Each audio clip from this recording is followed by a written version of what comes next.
Bismillahirrahmanirrahim. Alhamdulillahi rabbil alamin. Wassalatu wassalam ala al-mab'uthi rahmatan lil alamin.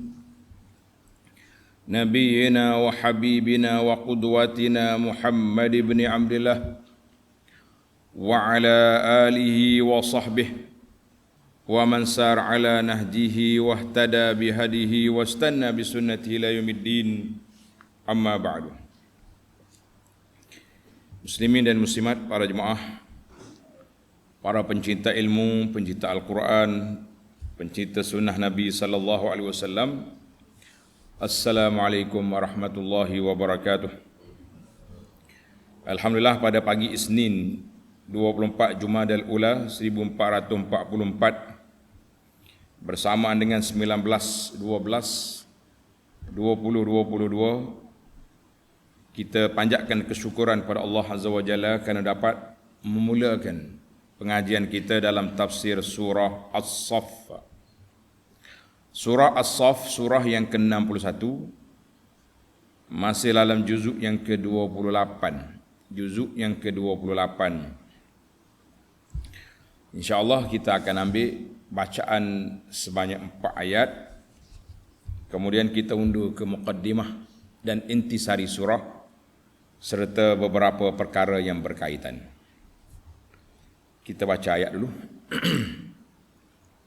Bagi jemaah yang ada tafsir pimpinan, Jawi muka surat 1238. 1238.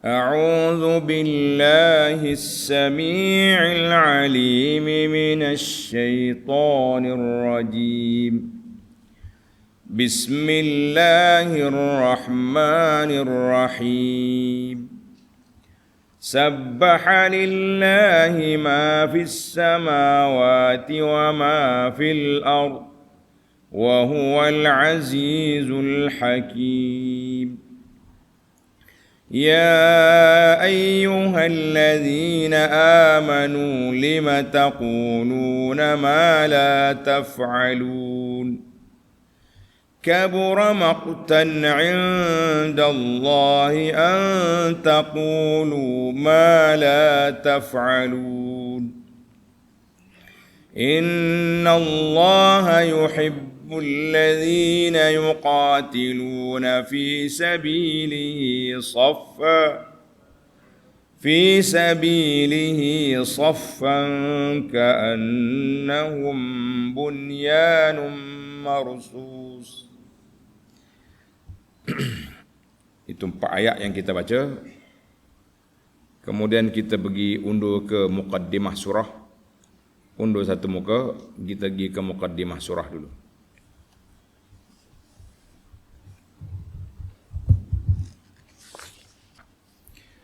Muqaddimah surah As-Saff, surah yang ke-61, juzuk yang ke-28. Surah ini diturunkan di Madinah. Dia panggil surah Madaniyatun. Surah diturunkan di Madinah. Madaniyatun. Ada juga sebahagian ulama kata Makkiyatun. Tapi majoriti ulama kata Madaniyah, surah Madinah. Jadi kita letak dia ni sebagai surah Madaniyah sebab makna ayat yang terkandung dalam itu banyak menjuruskan kepada peristiwa-peristiwa di Madinah. Mengandungi 14 ayat. Dia 14 ayat pendek. Dia tak sama dengan surah Mumtahanah semalam panjang-panjang.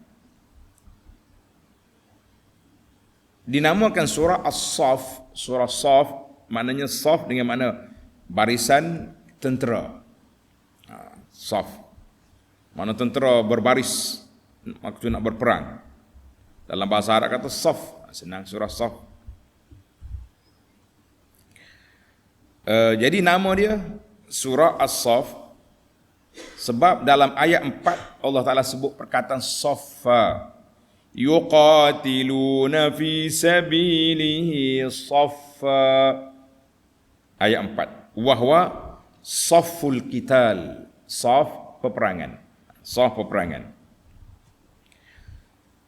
Jadi masyhur surah ini dengan nama Suratul Saf sebagaimana dikenali di kalangan para sahabat. Dalam hadis yang diriwayat oleh Abdullah bin Salam, bahawa dia menceritakan faqara alaina hadhihi surah, Nabi baca surah ini, yakni surah As-Saff. Maknanya nama itu sudah dikenali, sudah masyhur di zaman sahabat. Demikianlah imam-imam hadis meletakkan nama ini dalam Sahih Bukhari, dalam Tirmizi, dalam Quran pun ditulis dengan nama surah As-Saff. Kata di Abul Hasan As-Sakhawi, ada juga nama kedua bagi surah ini, dinamakan surah Al-Hawariyin. Surah Al-Hawariyin, sebab apa? Sebab ada disebut perkataan Hawari. Hawariyin akan disebut dalam surah ini. Maka yang pentingnya, yang masyhurnya kita balik kepada perkataan asal dia lah, iaitulah surah As-Saff. Kerana pada ayat 4 Allah Ta'ala menegaskan bahawa Allah mengasihi orang-orang yang beriman untuk berperang, orang-orang yang beriman yang berperang untuk mempertahankan agamanya dalam saf, barisan yang teratur rapi, seolah-olah mereka sebuah bangunan yang tersusun kukuh. Itu dia panggil saf. Saf itu comel lah. Intisari kandungan, menanamkan semangat berjihad mempertahankan Islam dari sebarang pencerobohan. Sebelum itu Allah juga menegur sebahagian dari orang-orang Islam yang memperkatakan sesuatu, bercakap sedap, ceramah sedap, sedang mereka tidak melakukannya. Ini memang kena atas kepala kita dah ni. Kau atas kepala sendiri dah ni kita. Baca ayat Quran tapi tidak beramal. Cakap pandai, buat tidak. Teguran ini pada mulanya ditujukan kepada setengah pemuda-pemuda Islam pada zaman Nabi sallallahu alaihi wasallam yang pernah mengatakan, pemuda semangat, kalaulah mereka mengetahui apakah sesuatu amalan yang disukai oleh Allah Ta'ala, nescaya mereka akan kerjakannya. Tetapi apabila mereka diberitahu bahawa amalan itu ialah berjuang untuk menegakkan Islam, pergi berperang, mati, maka ada di antaranya yang tidak menggunakan apa yang mereka katakan. Ada yang agak kendor sikit. Tadi semangat. Biasalah kita pun. Sebab itulah orang yang cakap lebih, semangat lebih ni kita tak boleh nak percaya sangat. Jadi dia lebih cakap. Overconfident kata orang. Slow-slow. Kita bercakap ni tengok kiri kanan kata orang. Kita kena berhati-hati dalam setiap perkataan kita. Berlapik sentiasa insya-Allah. Saya cuba, saya nak buat yang terbaik insya-Allah. Ni tidak, saya main dengan saya semacam ni. Inilah hakikat jadinya. Bila waktu sampai pelaksanaan tak buat. Kemudian Allah Ta'ala menerangkan bahawa tidak ada yang lebih zalim daripada orang-orang kafir, musyrik, penyembah berhala, kaum Yahudi dan kaum Nasara yang telah diajak oleh Nabi sallallahu alaihi wasallam supaya memeluk Islam tapi mereka tetap mengingkarinya. Ayatnya, mereka sentiasa berusaha hendak memadamkan cahaya Allah, yakni agama Islam, dengan mulut-mulut mereka, sedang Allah Subhanahu wa taala tetap menyempurnakan cahayanya, sekalipun orang-orang kafir tidak suka akan yang demikian. Jadi walaupun kafir nak lawan, Allah bagi jaminan Allah Ta'ala akan sempurnakan agama ini. Pada bahagian akhir surah ini, Allah Ta'ala menunjukkan kepada orang-orang yang beriman satu jenis perniagaan, tijarah, yang tidak akan mengalami kerugian selama-lamanya, bahkan akan menyelamatkan mereka dan memberikan sepenuh-penuh kebahagiaan, iaitu hendaklah mereka tetap beriman kepada Allah dan Rasul-Nya serta berjuang dalam membela dan menegakkan Islam dengan harta benda dan nyawa diri mereka sendiri. Selain itu, mereka akan beroleh lagi limpah kurnia yang lain yang sangat-sangat diingini oleh mereka, iaitu nasrum minallah pertolongan dari Allah dan kemenangan yang besar. Itu janji Allah kepada orang-orang yang berjuang, orang yang beriman, orang yang menegakkan Islam, sebab janji Allah Ta'ala itu sangat benar. Adapun kelebihan surah ini, tadi hadis yang kita sebut tadi, tulis fadail surah. Kelebihan surahnya daripada Abdullah bin Salam. Siapa dia Abdullah bin Salam ni? Bekas pendeta Yahudi, ulama besar Yahudi yang jujur, yang ikhlas, yang berintegriti, beramanah. Dia baca sifat Nabi dalam kitab Taurat. Bila Nabi datang ke mana dia pergi tengok, dia kata aku tengok je muka Nabi sallallahu alaihi wasallam, aku sah bahawa dialah Nabi yang disebut oleh Allah dalam kitab Taurat dan dalam kitab Injil. Terus dia beriman. Abdullah bin Salam. Dia kata qa'adna, satu hari kami duduk-duduk bersama dengan sahabat, berbincang-bincang. Ayyukum ya'ti Rasulullah sallallahu alaihi wasallam. Siapa dia di kalangan kita ni nak pergi jumpa Nabi sallallahu alaihi wasallam, nak pergi tanya soalan. Apa dia soalan? Ayyul a'mali ahabbu ila Allah. Ini soalan dia sikit je. Apakah amalan yang sangat disayangi, disukai oleh Allah? Kita nak buat. Falam yaqum ahadum minna. Tak ada siapa berani pergi tanya. Duduk belakang. Tiba-tiba fa arsala Rasulullah sallallahu alaihi wasallam ilaina rajulan fajama'ana. Satu masa Nabi kita panggil, suruh orang panggil, mari semua kumpul sini. Kumpul sini. Nabi kita pun pergi. Macam ada wahyu dah. Sahabat-sahabat ni nak tahu apa amalan yang baik. Faqara'a alaina Rasulullah sallallahu alaihi wasallam surat as-Saff kullaha. Nabi kita duduk dengan sahabat ni, Nabi baca surah ni. Surah Saff 14 ayat ni dibaca semua sekali. Maknanya ini kelebihan surah Saff, surah yang menyatukan. Siapa dia nak cari perpaduan, nak cari kekuatan dalam perjuangan, dalam jihad, maka kita tadabbur surah As-Saff. Sebagaimana surah Al-Hujurat dulu dalam bab nak betul adab, nak betul akhlak. Ini dalam bab nak menyatukan hala tuju ataupun saf perjuangan. Jadi kita baca surah ini, kata di Abu Salamah, Abdullah bin Salam kata, Nabi SAW baca kepada kami. Kata di Abu Salamah, dia kata Abdullah bin Salam baca kepada kita. Jadi rawi hadis itu cerita. Jawab yang ketiga pula, kami dibaca oleh. Maknanya ayat ini ditalaki daripada sahabat-sahabat kepada Nabi sallallahu alaihi wasallam. Alhamdulillah, hadis ini riwayat Imam Ahmad dan lafaz daripada Imam Ahmad dan At-Tirmizi, kata di para muhaqqiq sanad dia sahih. Itu fadailus surah. Adapun dia panggil maqasidus surah. Objektif surah ini apa dia? At-tahridu ala nusratid din. Galakkan, jemputan, ajakkan untuk membela agama ini. Wal jihad fi sabilillah, supaya berjihad. Wal istijabati lillahi walir rasul. Dan menyahut seruan Allah Subhanahu wa taala dan seruan Nabi sallallahu alaihi wasallam supaya berjuang. Semua kena mari belakang. Jangan lari. Adapun tajuk surah, maudu'atis surah, ada 7 perkara. Yang pertama, Allah Ta'ala mulakan surah ini dengan tasbih, sabbaha lillah. Ini surah ini di antara surah 7 yang dimula dengan tasbih. Sabbaha yusabbihu, ini salah satu daripadanya.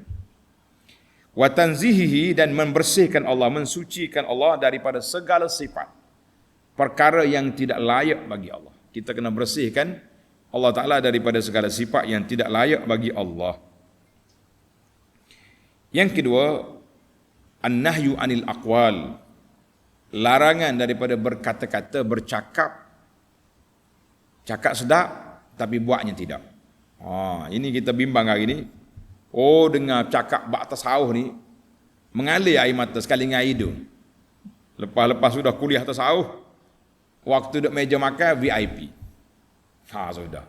Duk cakap hak kereta dia comel, kereta besar ni baru beli. Bayar cash ni.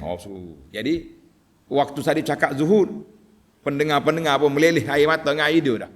Ingat anak zuhud dah. Dia pula cakap besar pula. Duk tunjuk kekayaan yang dimiliki. Kita kata itulah orang yang bercakap tapi tidak buat. Sebab tu bila ada ulama ni bercakap tentang sedekah, tentang ni, jadi bangun orang kapur cakap, Tuan Syekh tak sedap cakap bab sedekah lah. Kalau mari sini duk tunjuk kekayaan pada kita tak payah. Orang kapur nak makan pun tak ada makanan. Duk ceramah bab sedekah. Jadi kita nak ceramah bab sedekah, kita dulu kena bersedekah. Yang ketiga, zikru janibin mimma qalahu Musa liqaumihi. Allah Ta'ala sebut cerita, ni ayat yang kelima nanti, tentang Nabi Musa dengan kaum dia, dan bagaimana kaum dia, Bani Israel telah menyakiti Musa. Yang keempat, zikru da'wati Isa AS di Bani Israel. Menyebut tentang dakwah Nabi Isa kepada Bani Israel dan bisyaratuh. Khabar gembira yang disampaikan oleh Isa, ya'ti min ba'di ismuhu Ahmad, lepas daripada aku ni akan mari seorang Nabi nama dia Ahmad. Dalam kitab Injil, Nabi kita nama Ahmad. Dan yang kelima, bayan ma jubila alihil kafirun, menyatakan perangai sebati dengan orang kafir akan menentang kebenaran. Dan tak mau cahaya agama Allah Ta'ala ini muncul atas dunia, mereka lawan. Yang keenam, da'watul mu'minina ilal jihad. Surah ini mengajak orang mukmin supaya berjihad fisabilillah dengan diri, nyawa dan harta, dan menggalakkan mereka supaya mengikut langkah-langkah yang dibuat oleh al-hawariyin, pengikut setia kepada Nabi Isa AS. Yang ketujuh, al-bisyaratu binasri ahli iman ala ahli kufri. Khabar gembira, Allah Ta'ala akan beri pertolongan kepada orang yang beriman untuk mengalahkan orang-orang kafir. Adapun munasabah ayat ini, surah ini dengan surah yang sebelumnya, ada dua perkara. Yang pertama, surah yang lepas, surah Al-Mumtahanah, Allah Ta'ala mula surah dengan larangan mengambil orang kafir jadi teman rapat. Penutup surah pun sama juga. Maka dalam surah ini, Allah SWT ajak supaya satukan umat Islam, wahdatul ummah, dalam saf yang satu untuk menentang musuh-musuh Islam. Tak kira dari Yahudi, dari Nasara, dari munafik, dari apa saja pun, kita mesti satukan. Sebab kita dah kenal musuh-musuh. Dalam surah Mumtahanah itu sudah diberi 2 kali, supaya larangan daripada mengambil orang kafir jadi ketua, kafir, dan surah sebelum daripadanya juga telah menyebut mana kategori kafir itu 3, kafir yang zahir, kafir yang umum, kafir munafik yang tersembunyi, dan kafir dari kalangan keluarga. Jadi ayat-ayat ini menggalakkan kita satukan saf supaya kita dapat menghadapi semua kemungkinan ataupun serangan yang dibuat oleh orang kafir. Baik, hubungan yang kedua, dalam surah yang lepas Allah ajar kepada kita hubungan antara muslimin dengan non-muslim dalam negara Islam dan luar negara Islam, waktu aman, waktu damai, waktu aman. Ini cara kita berinteraksi dengan non-muslim. Dalam surah ini, surah ini pula menggalakkan supaya berjihad. Mana hubungan kita dengan kafir dalam peperangan. Waktu kita perang lain, waktu damai lain. Dan Allah SWT menegur, mencela sebahagian daripada puak-puak Bani Israel yang derhaka kepada Musa dan juga derhaka kepada Nabi Isa, walaupun Isa dah pesan dengan pesanan yang kuat bahawa lepas pada aku ni Nabi yang akan datang nama dia Ahmad, tapi mereka tetap berdegil, tak mau ikut, tak mau dengar kata, sebagaimana yang telah disebut dalam surah kita ini. InsyaAllah itu 2 munasabah di antara suratul Saf dan surah yang sebelumnya. Baik para pelajar sekalian, kita masuk kepada perbincangan ayat secara ringkas. Bismillahirrahmanirrahim. Dengan nama Allah yang Maha Pemurah lagi Maha Mengasihani. Sabbaha lillahi ma fis samawati wa ma fil ardh. Segala yang ada di langit dan yang ada di bumi tetap mengucap tasbih kepada Allah, dan dialah yang Maha berkuasa lagi amat bijaksana. Jadi Allah Ta'ala sebut semua makhluk di bumi, kita dah bincang dalam ayat dulu, makna tasbih secara umum, semua makhluk bertasbih. Yang kafir, yang mukmin, hayawan, benda-benda semua bertasbih. Dipanggil lisanul hal. Adapun lisanul maqal, maka yang bertasbih itu ialah orang yang mukmin, jin yang beriman, dan juga hayawan-hayawan bertasbih. Kafir tak akan bertasbih. Itu perangai dia. Jadi ayat ini, sabab nuzul ayat ini sama. Hadis Abdullah bin Salam tadi juga. Maknanya kita duk bincang-bincang nak tahu apakah amalan yang disukai oleh Allah Azza wa Jalla untuk kita beramal. Fa anzalallahu, Allah Ta'ala turun ayat ini, sabbaha lillahi ma fis samawati wa ma fil ardh. Maka Nabi mari baca kepada para sahabat. Jadi hadis yang sama tentang sabab nuzul. Baik para jemaah, para pelajar sekalian, itu tentang tasbih. Kita dah bincang dulu dalam surah yang lepas bahawa semua makhluk bertasbih secara umumnya, dan makhluk yang beriman dari kalangan manusia dan jin itu dia panggil tasbih khas bilisanil maqal. Kita kata subhanallah, alhamdulillah, Allahu akbar, itu dipanggil memuji Allah Azza wa Jalla dengan sebenar-benarnya. Maka dalam akhir ayat ini Allah perkenalkan dua sifat dia. Allah perkenalkan dua sifat dia. Wa huwal azizul hakim. Allah Ta'ala gagah perkasa, maha berkuasa. Tak ada siapa yang boleh mengalahkannya, tak ada siapa boleh lawan. Tak boleh. Al-Hakim yang bijaksana, meletakkan semua perkara itu di tempat dia. Tak ada celaru, tidak ada celaru. Hak celaru ni makhluk-makhluk yang lemah ni. Buat perancangan yang tak rapi, kalau rapi pun begitulah keadaannya. Apa boleh buat? Kadang-kadang di luar kemampuan, di luar kehendak kita, Allah yang menentukan. Kemudian tajuk khas perbincangan dalam surah ini dia. Ya ayyuhallazina amanu lima taquluna ma la taf'alun. Wahai orang-orang yang beriman, mengapa kamu memperkatakan, bercakap-cakap, berbual-bual, berpidato, berceramah, semangat apa yang kamu tidak lakukannya.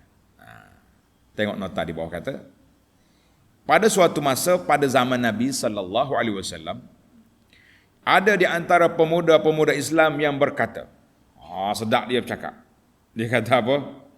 Dia kata kalau mereka dapat tahu apakah suatu amalan yang diredai oleh Allah, nescaya mereka akan kerjakannya. Kita tahu Tuhan nak, kita akan buat. Tetapi apabila diberitahu akan amalan yang diredai Allah itu, ada di antara mereka yang tidak mengotakan apa yang mereka katakan. Buah besar, kata orang. Jadi kita pun, maka Allah Ta'ala larang di sini daripada bercakap. Tengok dalam tafsir kata, ya ayyuhalladzina amanu, wahai orang yang beriman, lima taqulunal qawla alladzi la tusaddiqunahu bil amal. Kenapa kamu kata satu perkataan yang kamu tidak ikuti dengan amalan? Kata saja, tak beramal. Maka amalan bercanggah dengan kata-kata. Seperti mereka berjanji nak buat, bila tu ayat jihad, lari. Itu contoh yang besar lah. Tadi pun saya dah buat contoh dah. Kita ni waktu bercakap mengalir air mata, tapi waktu buat meleleh air liu nak ke dunia. Bercakap bab zuhud, Allahu akbar. Bercakap bab zuhud tu kak, pendengar zuhud tunggu tuan syekh kita ni. Sudah waktu sudah habis ceramah duk bicara, tanya berapa bayaran. Duk cerita kereta dia baru tukar tu. Beli cash. Ada juga orang yang sana sini duk kilik kitab tasawuf. Minhajul Abidin. Habis majid mengajar. Tapi mulut yang sama di mikrofon di mic ni lah duk cerca orang, duk maki orang. Kita kata orang yang hati bersih, orang yang tasawuf murni, dia tak berani nak sentuh orang, dia duk sentuh dosa dia, kesalahan dia, perbuatan dia. Ini semua ni termasuk dalam lima taquluna ma la taf'alun, bercakapnya sedap, forum perdananya menarik, ceramah sana sini tapi amalannya tidak sama dengan apa yang dia cakap, maka orang ini dipanggil orang yang dicela pada syarak. Dalam hadis Nabi SAW bersabda, ayatul munafiqi thalathun. Tanda-tanda orang munafik amali, bukan munafik i'tiqadi. Munafik dari sudut amalannya ada 3. Iza haddasa kadzaba, bila bercakap bohong. Wa iza wa'ada akhlafa, bila janji dusta menyalahi. Wa iza tumina khana, bila diberi tugasan amanah mereka khianat. Hadis ini dalam Bukhari Muslim. Maksudnya orang yang menyalahi janji, orang yang buat perjanjian tidak tunai, maka itu sifat munafik. Jadi munafik je yang bercakap sedap tapi buatnya tidak, na'udzubillah. Jadi kita bersihkan jiwa kita, diri kita daripada sifat munafik.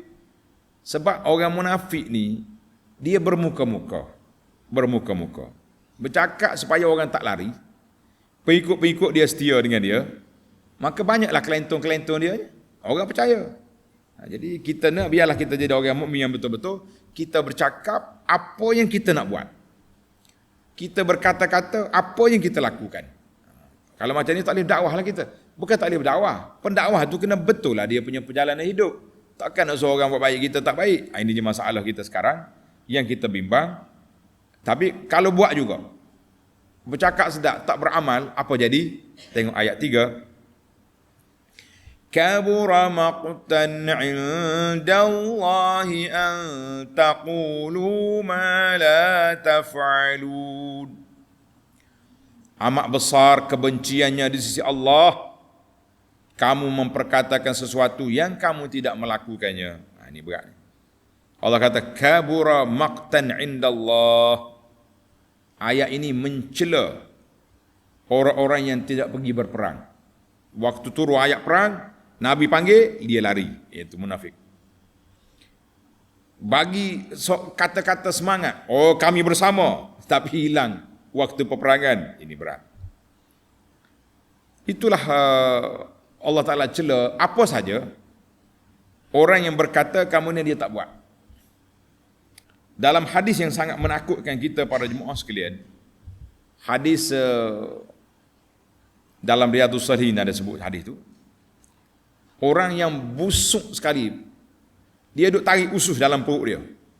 Pusing. Sampai ahli neraka pun tertanya-tanya, apalah dosa dia ni sampai busuk lebih daripada orang lain. Orang lain busuk dah, hak dia ni amat busuk. Tarik dia punya usus. Orang tanya, apa penyakit awak ni? Penyakit apa awak ni berat sangat ni? Dia kata, dulu aku di dunia, aku dah suruh orang buat baik, tapi aku tak buat. Aku larang benda mungkar, aku pula terjebak. Maka orang ni busuk dia lebih dahsyat daripada orang lain. Semua orang neraka belakang, tapi dia tu lebih teruk, lebih dahsyat. Na'udzubillah. Jadi kita muhasabah diri kita supaya kita tidak termasuk dalam kumpulan orang-orang yang dahsyat seperti ini. Bercakapnya sedap, buatnya tidak. Walau bagaimanapun, untuk nak berdakwah, menggalakkan orang supaya buat benda baik, kita sebenarnya suruh buat. Yang kata, nanti aku jadi baik baru nak berdakwah, payah nanti tu. Tak tahu bila nak jadi baik. Macam juga sedekah. Nanti aku kaya, aku nak sedekah.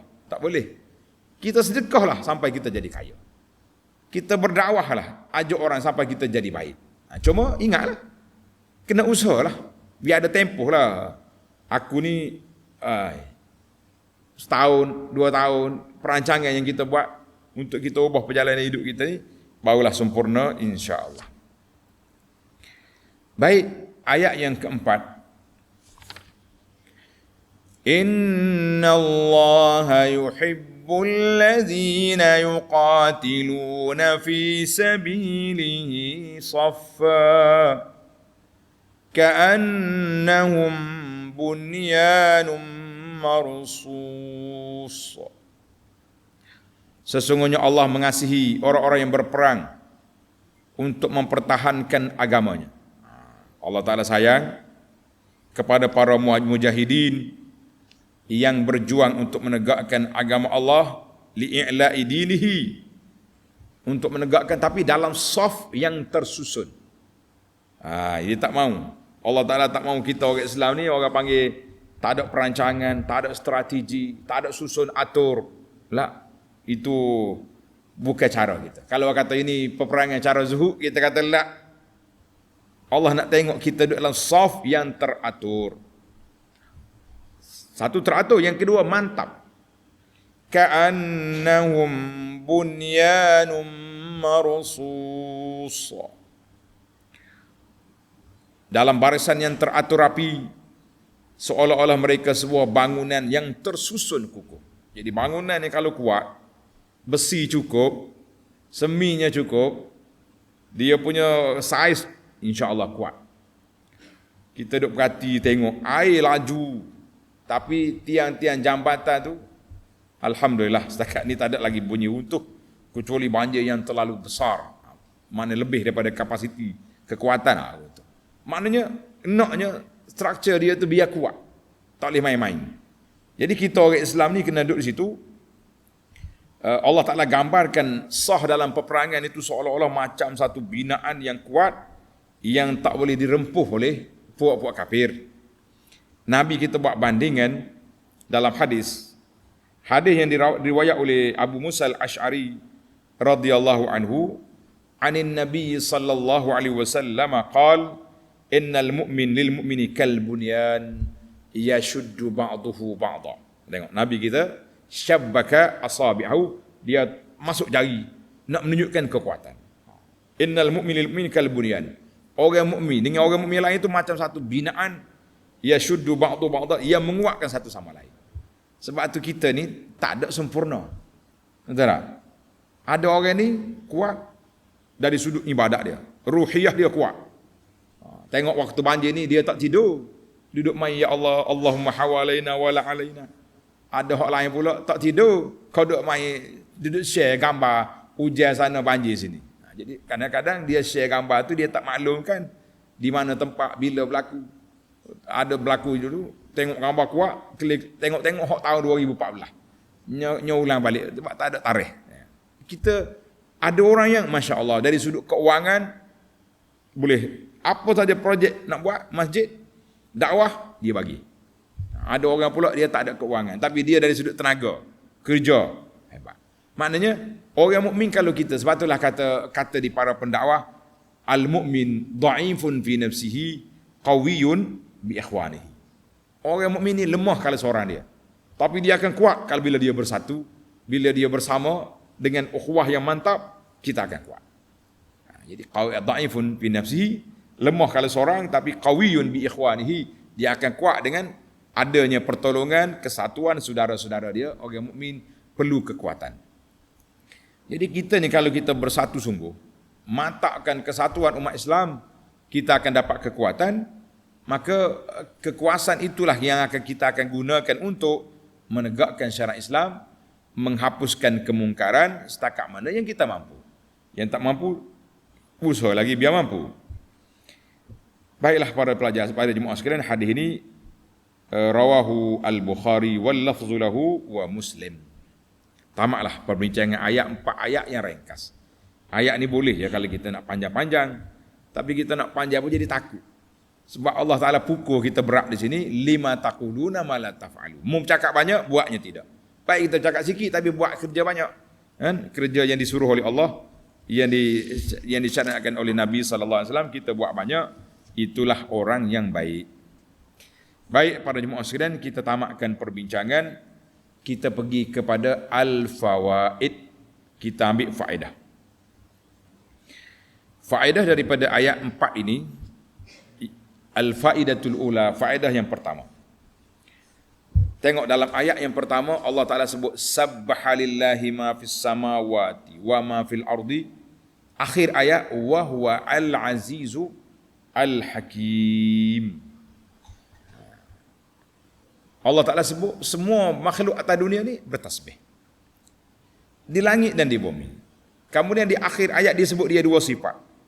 Satu sifat Al-Aziz, gagah perkasa. Yang kedua Al-Hakim, bijaksana. Apa rahsia? Ni ulama tadabbur ni, dia duk ngorek rahsia ni lah, yang menariknya Al-Quran ni, yang kita tak akan jemu. Tak akan jemu. Ada sahabat saya tanya semalam, Ustaz boleh senaraikan tafsir yang ringkas untuk saya baca, kata nak ambil satu tak boleh.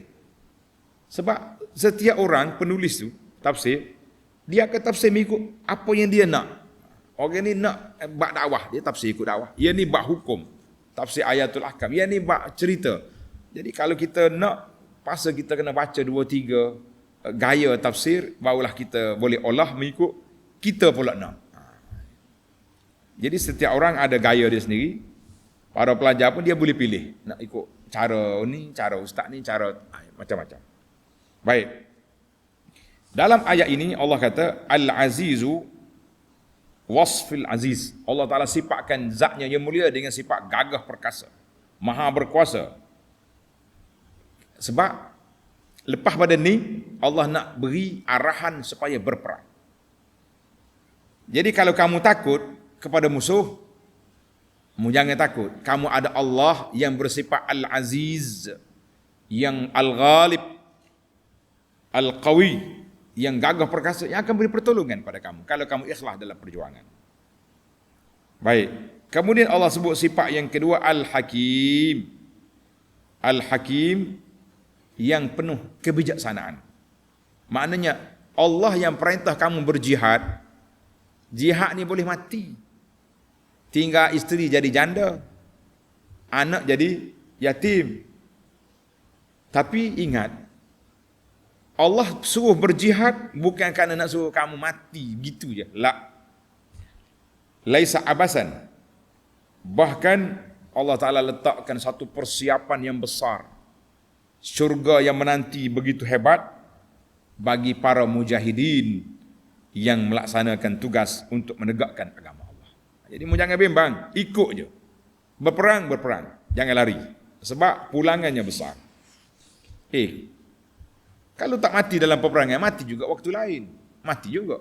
Jadi baik kita mati dalam, kata orang mati dalam peperangan, mati dalam keadaan mulia, lebih baik daripada mati yang sia-sia.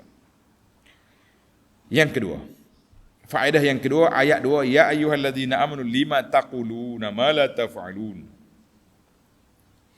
Ayat ini para jemaah sekalian, umum lafaz dia mengingkari semua orang yang bercakap tak serupa dengan perbuatan. Semua dalam perjanjian, janji tak tunai. Dalam arahan, suruh dia tak buat. Dalam larangan, dia larang, dia pula langgar. Maka sepatutnya orang yang suruh orang buat, dia dulu mula. Dia dulu mula. Bila dia larang orang jangan buat, dia paling jauh sekali. Ini suruh orang jangan tinggal maksiat. Tak dia keluar rumah, tak dia keluar majlis lagi, berkebuk dah isap rokok dah. Penceramah ni, sedap dia ni. Jadi itu dia panggil, bukanlah adab orang yang buat benda baik itu. Syarat dia mesti kena buat dah. Kadang-kadang dia berusaha untuk buat. Dia berusaha untuk meninggalkan benda yang tidak baik. Tapi kena ada usaha. Jangan tak ada. Kalau tidak, siapa dia bercakap saja, dia tak buat, sama ada dia kazibun fi aqwalihi, memang seorang pembohong, mari duk kelentung orang yang suruh dengar cakap dia. Satu, kazibun fi ma taqul, ataupun mustakbir, orang yang sombong. Apa yang aku cakap ni untuk kamu, saya tak payah. Ini ada satu kumpulan ajaran yang mengaku sebagai ajaran makrifat. Makrifat ni makna makam dia ni makam makrifat, kena Allah Ta'ala. Kamu ni makam syariat. Kamu kena semaya, kena puasa, kena sedekah, kena kuat. Dia diri semaya tak, sebab makam makrifat. Ni lagi dahsyat ni. Tapi masalahnya murid-murid dia boleh percaya tu. Percaya. Ni lah wali besar. Maya tidak tu wali besar. Nak tengok tak pergi masjid tu wali besar. Kalau orang perempuan mari nak bersalat, cium tangan boleh cium belakang. Sebab syekh ni dengan orang perempuan macam tunggu kayu, tak nampak apa. Hak sedap ceritanya, lepas salah dengan perempuan Tok Syekh ni tunggu kayu. Keluar baby, nyek-nyek mari budak kecil. Dia kata, siapa dia ni Syekh? Anak. Tunggu kayu sungguh lah weh. Boleh anak kecil lagi tok ayah ni. Baru betul berjalannya. Itu bahayanya orang yang buat tak ikut. Yang ketiga, faedah yang ketiga, kita ambil ringkas. Dalam ayat yang sama lagi. Innallaha yuhibbul ya ayyuhalladzina amanu lima taquluna ma la taf'alun kabura maqtan indallahi an taqulu ma la taf'alun. Allah Taala murka sangat-sangat. Ayat yang ketiga ni Allah Taala murka sangat orang yang berjanji berkata tapi tak buat. Ayat 3. Di sini yuhtaju bihi fi wujubil wafa'i bil wu'ud. Ayat ini menjadi dalil yang kuat, wajib menunaikan semua janji. Kalau kita janji dengan orang, kita wajib tunai. Jangan bermudah-mudah ya abaikan janji. Janji dipermain-mainkan, janji diperkotak-katikkan. Tak apa janji tu. Kita sekarang ni dah dapat apa yang kita nak, janji tu abailah. Dia panggil janji ke laut, bahasa orang sekarang ni. Jangan.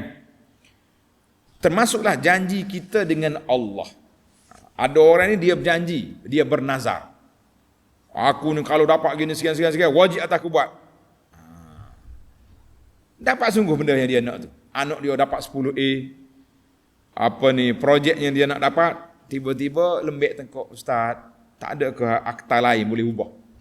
Awak niat apa dalam nazar? Niat apa? Niat nak puasa sebulan, ambil muka. Puasa. Niat apa? Niat nak sembelih lembu 2 ekor kalau dapat projek. Sembelih. Niat nak sembelih kambing, sembelih. Kecuali nazar maksiat. Itu tak payah. Nazar lara, tak payah tu. Ni ramai orang bernazar ni. Kalau benang, gapo dia dah tengok bola ni. Geng kaki gila bola ni. Afanallahu wa iyyakum. Semoga Allah Taala selamatkan kita dan kamu semua daripada gila ke bola. Tak ada faedah ni. Alhamdulillah. Ramai juga buat ustaz bukan duk share ke kita bola apa, tak ada kerja lain. Orang lain duduk di dalam air, banjir. Dia duduk main senang tidur malam ni sebab menang bola. Mu tak memikir ke kawan-kawan duduk di air sekarang ni. Patutnya waktu ni lah waktu kita bermunajat. Bukan duk main tunjuk go sana sini. Baik. Cerita lain dah. Mana kalau nazar, kalau benar ni aku nak jalan kaki. Bernazar ni aku nak telanjang, itu tak payah buat. Itu nazar yang dia panggil nazar lara. Nazar yang tak ada faedah. La nazara illa fi ta'atin. Nazar taat kena buat. Nazar taat kena buat.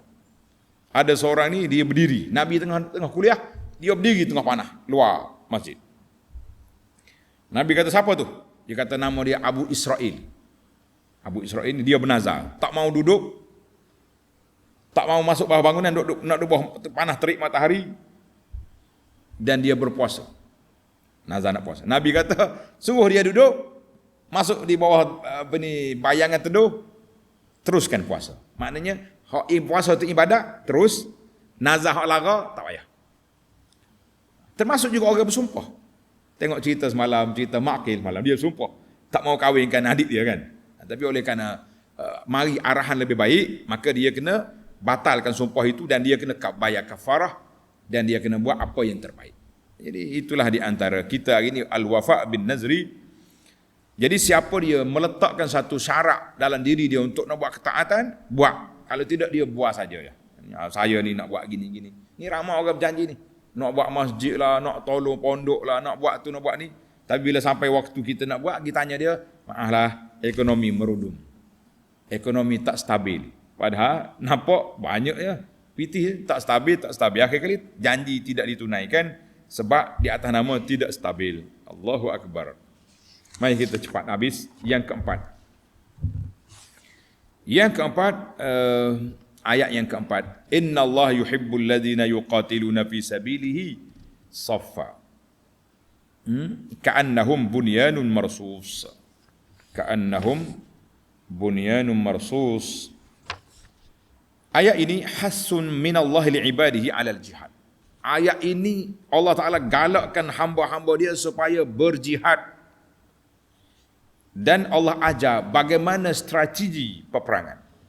Kalau kita ni tak ada strategi, apakah kompayakum gitu, tak boleh. Bukan cara Islam. Cara Islam mesti ada tersusun. Sebab itulah waktu waktu apa ni 5S. Nah, tahun bila diperkenalkan 5S ni? Tak ingat dah. Sibuk. Mari Jepun, kita kata apa yang Jepun ni? Jadi ada sahabat kita di bahagian dakwah, dia kata, dia panggil ustaz-ustaz ni, suruh masuk dalil. Hak sebenarnya S1 ni sudah ada dalam Islam, susun, teratur, sudah ada. Kita duk nampak Jepun, tak nampak hak kita. Ini masalah kita. Kita kagum dengan barang orang, kita lupa barang sendiri. Jadi ayat ini Allah Ta'ala galakkan berjihad, wa ta'limul lahum, Allah ajar bagaimana cara pelaksanaan dia, yang bagi lahum an yasuffu fil jihadis saffa, dalam jihad ni mesti ada kesatuan, kalau tidak musuh ketawa. Dia ni, so ni 3 orang sini, 2 orang sini, 5, mana nak kuat? Tapi kalau soft, orang nak masuk tak berani. Orang nak masuk tidak berani, itulah dia panggil kekuatan jihad, mantapkan iman dalam perjuangan menegakkan agama Allah Azza wa Jalla ini. Kita kena kuat supaya ka'annahum bunyanun marsuf, tak boleh. Jadi Nabi kita larang duduk seorang-seorang. Kita alaikum bil jamaah, kita mesti dengan jamaatul muslimin. Maknanya ahli sunnah wal jamaah ni ikut sahabat, ikut para ulama-ulama yang besar, supaya kita tidak lari terperangkap dengan ajaran Mu'tazilah, ajaran-ajaran yang asing daripada Islam. Itu yang dikatakan. Maka elok sangat mujahidin ini buat saf seperti saf salat. Nah, maknanya jangan ada ruangnya orang boleh masuk. Saf salat kita pun kena rapat supaya syaitan tak boleh mari duk menghilau celah-celah. Ingat dah nama syaitan yang kacau orang solat ni. Ingat nama apa? Tak ingat. Nama dia Khinzab. Ingat dekat itu kita cerita? Nama apa? Syaitan yang kacau orang solat, nama Khinzab. Atau kata ada bacaan bagi tak Khinzab. Itu nama syaitan yang duk kacau orang solat. Jangan buh nama. Boleh cucu nak buh nama Muhammad Khinzab. Jangan. Nama syaitan kacau orang. Syaitan air, hatu air duk kacau orang waswah. Wuduk sampai ke basah habis baju tu. Nama dia Walhan. Kena ingat nama tu. Walhan, syaitan air. Khinzab, syaitan kacau orang solat. Dia mari. Jangan main. Jadi kita ni, bila sah kita mantap, itulah naklah hadis Nabi kata, la tusawwanna sufufakum. Kamu mesti samakan sah solat kamu. Kalau tidak, Allah Ta'ala tak satukan hati kita. Jadi sebab hati tak bersatulah, sah kita bengkak bangkut sekarang. Ini pun ada garisan. Kalau tak ada garisan, bagaimana agak-agak? Oi, mesin zigzag kita. Kenapa mesin zigzag? Gini kita punya sah solat. Ada garisan pun tak betul lagi. Macam mana kita nak kira? Allahul Musta'an. Jadi ada orang kata, oleh kerana hati tak bersatu, sah tak sama. Ada kata, oleh kerana sah tak sama, hati tak bersatu. Hak mana dulu? Hati dulu ke sah dulu? Jawabnya dua-dua. Nabi kata, la tusawwun, samakan saf, au la yukhalifan, ataupun hati kamu tak bersatu. Jadi puncanya mari daripada hati tak bersatu, sah kita tak sama, ataupun oleh kerana sah kita bengkok-bengkok, hati kita pula tidak bersama. Nasallallahu alaihi wa afiyah. Baiklah para jemaah sekalian, yang terakhir, yang kelima, masih lagi dalam ayat yang keempat, innallaha yuhibbul ladzina yuqatiluna fi sabilihi saffan ka'annahum bunyanun marsus. Dalam ini ulama tadabbur kata allaqa subhanahu al-mahabbah li haula'i bi amalihim. Allah Taala nyatakan innallaha yuhibbu, sifat Allah Taala menyayangi, mencintai, sayang, suka kepada orang-orang yang berperang dengan sifat ini. Tuan-tuan dan puan-puan, kalau kita nak suruh Tuhan sayang, kena ada sifat ini. Yang pertama, yuqatilun. Tulis. Yang pertama, yuqatilun, makna orang yang bergerak, orang yang berperang, orang yang berjihad. Jangan duduk dia. Ay fala yarkanuna ilal khuluri wal khumuli wal kasali wal jumud. Jangan orang ni orang lemah, orang tak aktif, orang lembek, orang tak ada kerja. Bahkan dia pula melemahkan agama. Orang ajak suruh berjual, tak mau. Saya tawakal, duduk tidur masjid, mandi pun tidak. Nak tunggu orang bagi nasi bungkus hari-hari. Tak. Kena bangun bergerak. Itu sifat yang pertama, yuqatilun, orang yang berperang. Yang kedua, berperang fi sabilihi, pada jalan Allah. Ini menunjukkan ikhlas. Berjuang, sifat yang kedua mesti ikhlas. Payah saya ikhlas ni, bagai dalam hati.